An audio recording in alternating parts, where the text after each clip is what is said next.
Hello students, welcome to PCM Maths.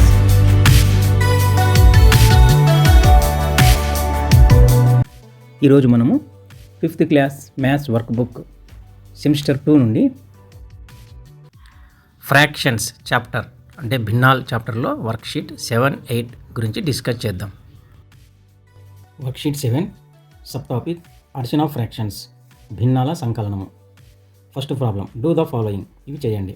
ఏ 4/5 + 6/5. చూడండి, ఇక్కడ ఫ్రాక్షన్స్ని add చేయడం. చూడండి, 4/5 6/5 ఈ రెండు కూడా లైక్ ఫ్రాక్షన్స్, ఎందుకంటే డినామినేటర్స్ ఈక్వల్గా ఉన్నాయి కాబట్టి. ఇలాంటి లైక్ ఫ్రాక్షన్స్ని యాడ్ చేయడము, అడిషన్ చేయడం సింపుల్ అనమాట. చూడండి, సింపుల్గా ఒక గీత పెట్టుకొని డినామినేటర్ రెండింటికి 5 ఉంది కాబట్టి ఇక్కడ కూడా 5 పెట్టుకోవాలి. తర్వాత న్యూమినేటర్లో 4 + 6 రాసుకోవాలి. 4 + 6 4 + 6 ఎంత అవుతుంది? 10 అవుతుంది. 10/5 డినామినేటర్లో 5 అదే విధంగా వస్తుంది. దీన్ని మనం సింప్లిఫై చేస్తే 5 1 is 5, 5 2 are 10, అంటే 2/1 అంటే 2 వస్తుంది ఆన్సర్. ఈ విధంగా మనము యాడ్ చేసి రాయొచ్చు. నెక్స్ట్ బి చూడండి, 3/7 + 4/7. సో సింపుల్గా ఒక గీత ఈ విధంగా పెట్టుకొని డినామినేటర్లో 7 రాయండి, న్యూమినేటర్లో 3 + 4 రాస్తాం. 3 + 4 అంటే ఎంత? 7. కింద డినామినేటర్లో ఆల్రెడీ 7 ఉంది. 7/7 అంటే ఏమి? 1 వస్తుంది. 7/7 అంటే 1. నెక్స్ట్ సి చూడండి, 2/5 + 1/4. ఇక్కడ చూడండి, these 2 are not like fractions. ఇవి సజాతి భిన్నాలు కావు అనమాట. అప్పుడు ఏం చేయాలా? వీటిని సింపుల్గా లైక్ ఫ్రాక్షన్స్లోకి మార్చుకొని అడిషన్ చేయొచ్చు. చూడండి, ఆ విధంగా చేయాలంటే ఫస్ట్ మనం ఏం చేయాలంటే ఫస్ట్ ఫ్రాక్షన్ యొక్క న్యూమరేటర్ని డినామినేటర్ని సెకండ్ ఫ్రాక్షన్ యొక్క డినామినేటర్తో మల్టిప్లై చేయాలి. అదేవిధంగా సెకండ్ ఫ్రాక్షన్ యొక్క న్యూమరేటర్ని డినామినేటర్ని ఫస్ట్ ఫ్రాక్షన్ యొక్క డినామినేటర్తో మల్టిప్లై చేస్తే రెండు కూడా లైక్ ఫ్రాక్షన్గా మారిపోతాయి. చూడండి, చేద్దాం మనం. చూడండి, 2/5ని 4తో మల్టిప్లై చేస్తే 4 2 are 8 4 5 are 20 ప్లస్ 1/4ని 5తో మల్టిప్లై చేస్తే 5 1 is 5 ప్లస్ 5 4 are 20. ఈ విధంగా రెండింటికి 20 డినామినేటర్ వచ్చింది కాబట్టి లైక్ ఫ్రాక్షన్స్ అయితే ఇప్పుడు మనం సులభంగా యాడ్ చేయొచ్చు. చూడండి, 8/20 అంటే మీ 2/5, 5/20 అంటే 1/4. ఈ విధంగా ఈ రెండు కూడా ఈక్వల్ ఫ్రాక్షన్. ఇప్పుడు డినామినేటర్స్ ఈక్వల్ అయినాయి కాబట్టి మనకి యాడ్ చేయడం సింపుల్ అవుతుంది. 20 కింద రాసుకోండి, పైన 8 + 5 8 + 5 రాస్తే 8 + 5 ఎంత? 13. 13/20 ఇది మనకు కావాల్సిన ఆన్సర్. ఈ విధంగా అన్లైక్ ఫ్రాక్షన్స్ని మనము యాడ్ చేయొచ్చు. నెక్స్ట్ చూడండి, ఇక్కడ డి చూడండి, 5 1/6 + 7/6. ఒకటేమో మిక్స్డ్ ఫ్రాక్షన్. మిక్స్డ్ ఫ్రాక్షన్ని మనం ఫస్ట్ ఇంప్రాపర్ ఫ్రాక్షన్లోకి మార్చుకోవాలి. ఈ విధంగా మార్చుకోవాలి. ఈ రెండు మల్టిప్లై చేసి 1కి యాడ్ చేయాలి. 6 5 are 30, 30 + 1 31. సో ఈ మిక్స్డ్ ఫ్రాక్షన్ని మనము ఇంప్రాపర్ ఫ్రాక్షన్లోకి మారిస్తే 31/6 వస్తుంది. ప్లస్ 7/6ని యాజ్ ఇట్ ఈస్గా రాసుకోండి. ఇప్పుడు చూడండి, డినామినేటర్స్ సేమ్ ఉన్నాయి కాబట్టి 6 అట్లే రాసుకోండి. ఇక్కడ 31 + 7 ఎంత అవుతుంది మనకి? 31కి 7 కొడితే 38. 38/6 ఇది మనకి కావాల్సిన ఆన్సర్. నెక్స్ట్ ఈ చూడండి, 2 1/5 + 3 1/5. సో ఇది మిక్స్డ్ ఫ్రాక్షనే, ఇది కూడా మిక్స్డ్ ఫ్రాక్షన్. ఈ రెండు మిక్స్డ్ ఫ్రాక్షన్ని మనము ఇంప్రాపర్ ఫ్రాక్షన్లోకి మార్చుకోవాలి. 5 2 are 10, 10 + 1 11, 11/5 ప్లస్ 5 3 are 15, 15 + 1 16, 16/5. సో ఇప్పుడు లైక్ ఫ్రాక్షన్స్ కాబట్టి కింద 5 ఉంది కాబట్టి ఇక్కడ కూడా 5 పెట్టుకోండి. ఇక్కడ 11 + 16 రాసుకోవాలి. 16కి 11 కొడితే 27, 27/5. This is the required fraction.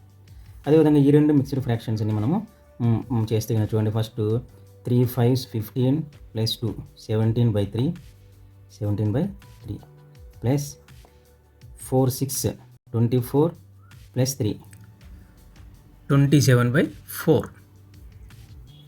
ఇప్పుడు 4తో 17/3ని మల్టిప్లై చేయాలి, 3తో 27/4ని మల్టిప్లై చేయాలి.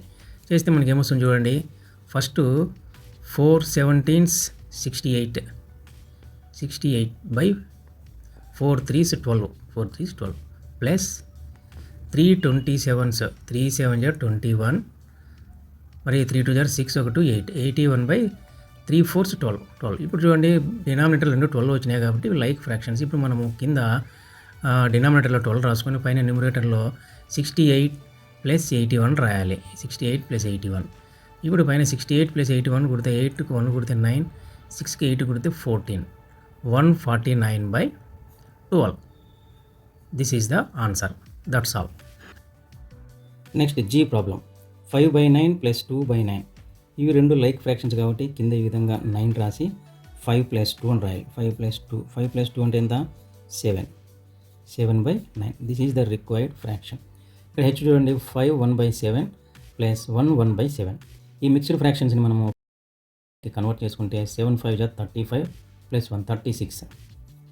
36/7 ప్లస్ 7 1 is 7 + 1 8. 8/7. ఇక్కడ మనము డినామినేటర్లో 7 రాసుకొని 36 + 8 న్యూమినేటర్లో రాసుకోవాలి. 36 + 8. సో 36కి 8 కూడితే మనకి ఏమొస్తుంది? 44/7. This is the required fraction. Next I చూడండి, 3/7 + 5/21. These two are unlike fractions. Denominators వేరువేరుగా ఉన్నాయి.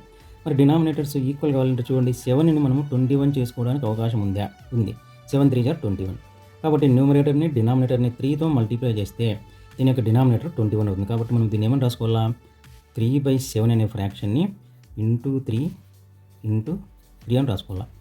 ప్లస్ 5/21.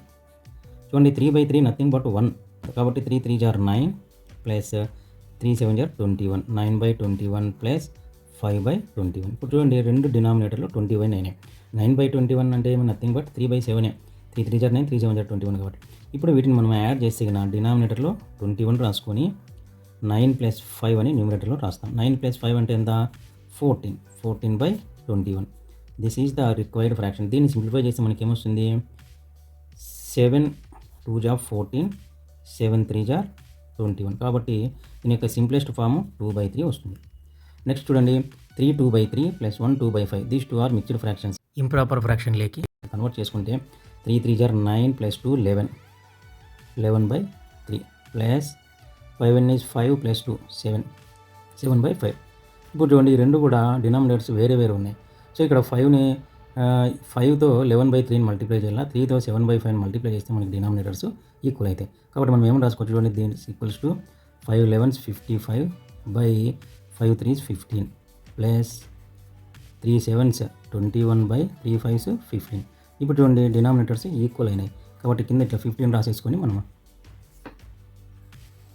55 + 21 అని రాసుకోవచ్చు న్యూమినేటర్లో. ఇప్పుడు 55కి 21 కొడితే మనకి 76. 76/15. This is the required fraction. ఈ విధంగా మనము ఫ్రాక్షన్స్ని అడిషన్ చేయొచ్చు. Worksheet 8 sub topic word problems on fractions. First problem. Yeshu bought 4 1/2 kg of rice and 1 1/2 kg of sugar. What is the total weight of the two items? First question, what information is given in the problem. ఈ ప్రాబ్లంలో ఏం information ఇచ్చినాడు? Weights of sugar and rice. అది రాయాలి ఇక్కడ మనం.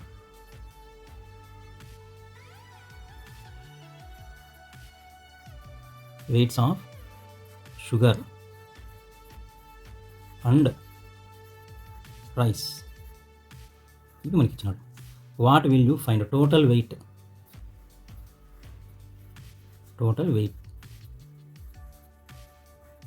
Of sugar and rice ఇది మనం కనుక్కోవాలి.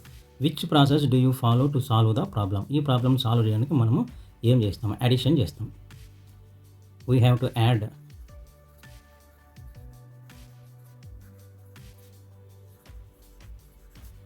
Two weights. రెండు బరువుల్ని మనం యాడ్ చేస్తాం. That's all. Second question. Gopayya bought a fertiliser bag. He used 1/2 of the bag for rose plants, 1/3 of the bag for jasmine plant. What fraction of the fertiliser he use totally. First చూడండి, how much of the bag did he use for rose plant. Rose ప్లాంట్కి ఎంత వాడినాడంటే 1/2 rose ప్లాంట్కి వాడినాడు. కాబట్టి ఇక్కడ మనము 1/2 అనేది రాయాలి. Next, how much of the bag did he use for jasmine plant. Jasmine ప్లాంట్కి ఎంత వాడినాడు? 1/3 వాడినాడు. 1/3 వాడినాడు. How much of the bag did he use టోటల్గా ఎంత వాడినాడు అంటే ఈ రెండింటిని మనం యాడ్ చేయాలి. 1/2 ప్లస్ 1/3 యాడ్ చేస్తే మనకి ఏమొస్తుంది? 3తో 1/2ని మల్టిప్లై చేస్తే 3/6 వస్తుంది. ప్లస్ 2తో 1/3ని మల్టిప్లై చేస్తే 2/6 వస్తుంది. సో ఇక్కడ మనం 6 రాసుకొని 3 + 2 న్యూమరేటర్లో రాసుకుంటే మనకి ఎంత వస్తుంది? 5/6 వస్తుంది. 5/6 5/6 బ్యాగ్ అతను వాడినాడు అనమాట. నెక్స్ట్ చూడండి, third question. The distance between Meena's house and the temple is 3/4 kilometres. What is the total distance travels to go to the temple and come back to home? So Meena ఇంటి నుంచి టెంపుల్కి 3/4 కిలోమీటర్స్ ఉందంట. ఆమె టెంపుల్కి పోయి ఇంటికి రావడానికి ఎంత దూరము ప్రయాణించవలసి వస్తుంది? చూడండి, distance to temple from house, ఇంటి నుంచి టెంపుల్కి ఎంత distance? 3/4 kilometres. Distance to house from temple, గుడి నుంచి టెంపుల్ నుంచి ఇంటికి ఎంత? ఇది కూడా 3/4 kilometres. Total distance travelled by Meena is, so house నుంచి టెంపుల్కి 3/4 ప్లస్ టెంపుల్ నుంచి హౌస్కి 3/4. రెండు 3/4లో యాడ్ చేస్తే మనకి ఎంత వస్తుంది? కింద 4 రాసుకుంటాము, ఇక్కడ 3 + 3. 3 + 3 అంటే 6/4. దీన్ని మనం 2తో సింప్లిఫై చూస్తే 2 3 = 6, 2 2 = 4. 3/2 కిలోమీటర్స్ ఆమె ట్రావెల్ చేసిందనమాట.